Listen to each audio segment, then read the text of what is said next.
Welcome to the Deep Dive. Today we're tackling a really important topic, and one that can be quite challenging, honestly. Yeah, it's definitely a heavy one. We've got these excerpts from medical text, and they focus specifically on something called the irreversible stage of shock. Mm-hmm.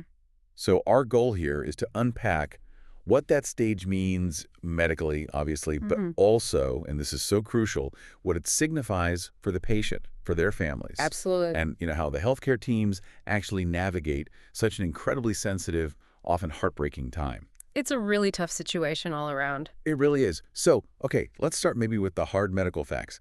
When these sources talk about the irreversible stage of shock, what's actually happening inside the body? What makes it, well, irreversible? Right. What's really striking is that irreversible shock. It isn't just, a label. It signifies that physiological point of no return. It's where even our most advanced medical science it reaches its absolute limits. Yep. We're talking about organ damage that's so severe, so widespread, that the patient's body simply cannot respond to any treatment anymore. Survival at that point is Yeah. it's just not possible. And the sources really detail that breakdown, don't they? Yeah. Can you elaborate a bit on that sort of cascade of failures the body goes through? Absolutely. It's essentially a system-wide shutdown. You see blood pressure stays critically low no matter what interventions are tried. That points to just profound circulatory failure. Okay. Then the kidneys, the liver, they start failing. This leads to something called acute metabolic acidosis, which, well, it basically means the body's chemistry gets dangerously acidic. Right, acidic. And then, because there's not enough oxygen getting around, the body switches to anaerobic metabolism, which makes things even worse with lactic acidosis. It's producing harmful byproducts because it can't use oxygen properly. So it's desperately trying to make energy, but can't do it cleanly. Exactly. And the body's main energy currency, ATP, it gets almost totally depleted. The body just can't make enough to keep vital functions going. It's running on empty, essentially. So it's not just one organ going down. Yeah. You mentioned this earlier, this idea of multiple organ dysfunction, or MODS. How do those individual failures spread? That's right, MODS, like a domino effect. The respiratory system can't get enough oxygen in, even with a ventilator. Huh? The cardiovascular system can't keep blood pressure high enough to get blood to the tissues. So this multi-system collapse, that's MODS, and it progresses pretty rapidly to complete organ failure. The sources are very clear here. Death is unfortunately imminent at this stage. And that judgment, irreversible shock, it's only made after trying everything, right? Yes, that's crucial. It's only after the patient has failed to respond to continuous, really aggressive treatment attempts. Okay, so given that incredibly grim prognosis, you might think treatments would just stop. But what do the sources say about medical management at that point? Well, it's a really critical decision point, isn't it? Yeah. Sometimes even experimental strategies might be tried, investigational drugs perhaps.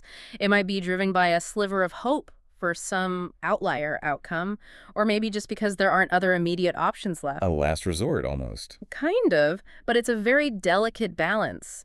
Because, as the sources also point out, the nursing management's focus really starts to shift significantly. It moves towards providing essential care and, importantly, comfort. There's a recognition of the body's ultimate limits. And that's where the hard science meets this incredibly personal human experience. For the patient, for the family, the nursing care, it still involves carrying out treatments, monitoring, but it also becomes about protecting the patient, providing comfort. Exactly. Even if a patient seems unresponsive, the advice is to still offer explanations, maybe a reassuring touch, simple comfort measures. That compassionate presence doesn't stop. Which raises a really vital question. How do the teams communicate this? How do you tell a family that this is happening?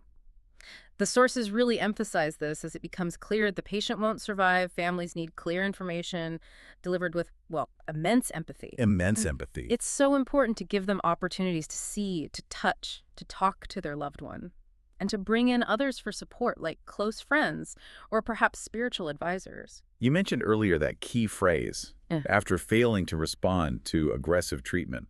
But I imagine for families, seeing all that medical activity continue could be confusing, right? Yeah. They might see aggressive treatment and think there's still a chance for recovery, even when the prognosis is none.